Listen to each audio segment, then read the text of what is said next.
తెలుగు రాష్ట్రాల్లో రుతుపవనాల రాకకు ముందే నిజామాబాద్లో భారీ వర్షం కురిసింది. రుతుపవనాలకు వెల్కమ్ చెబుతున్నట్లుగా తెల్లవారుజాము నుంచి ఎడతెరపు లేకుండా కురిసిన వర్షానికి రోడ్లన్నీ జలమయమయ్యాయి. రైల్వే స్టేషన్, బస్టాండ్ సహా ప్రధాన ప్రాంతాల్లో రహదారులన్నీ వరద నీటితో నిండిపోయాయి. లోతట్టు ప్రాంతాలు జలమయమయ్యాయి. కొన్ని ఇళ్లలోకి వరద నీరు చేరింది. దీంతో జనజీవనం అస్తవ్యస్తంగా మారింది. రహదారులపై మోకాల్లోతు నీళ్లు చేరటంతో ట్రాఫిక్కు తీవ్ర అంతరాయం ఏర్పడింది. మనుషులు ఖరాబ్ కావాలా, బట్టలు ఖరాబ్ కావాలా, అన్ని ఖరాబ్ కావాలా. మాకు మొత్తం ఖరాబే ఉన్నది.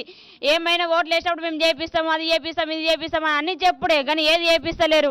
ఏమన్నా ఒకటే కాంబో వేయించిన రేపే కరెంటు గురించి వెళ్ళి ఇప్పుడు అన్ని చేపిస్తామన్నప్పుడల్లా ఎప్పుడు చూసినా ఇదే చెప్తున్నారు, మేము చేపిస్తాం, ఈయన గెలవగానే ఈయన చేపిస్తా, ఆయన గెలవగానే ఆయన చేపిస్తా, ఇదే చెప్పుడు చేసుడే కానీ చేపించింది అనేది ఏం లేదు. మాది ఖరాబ్ అయితే కూడా వచ్చి చూసిపోతారు. మాకు కూడా వచ్చాయి నీళ్ళు, ఏం చేయమంటారు అని మళ్ళీ ఇట్లా కూడా అన్నారు.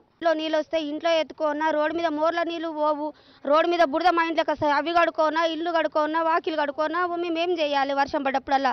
మా సమస్య పట్టించుకున్న వారు ఎవరూ లేరు. ఓట్లప్పుడు ఇంటింటికి తిరుగుతారు, ఓటైన రమ్మా మీకు ఈ పనులు చేస్తాం, ఆ పనులు చేస్తాం.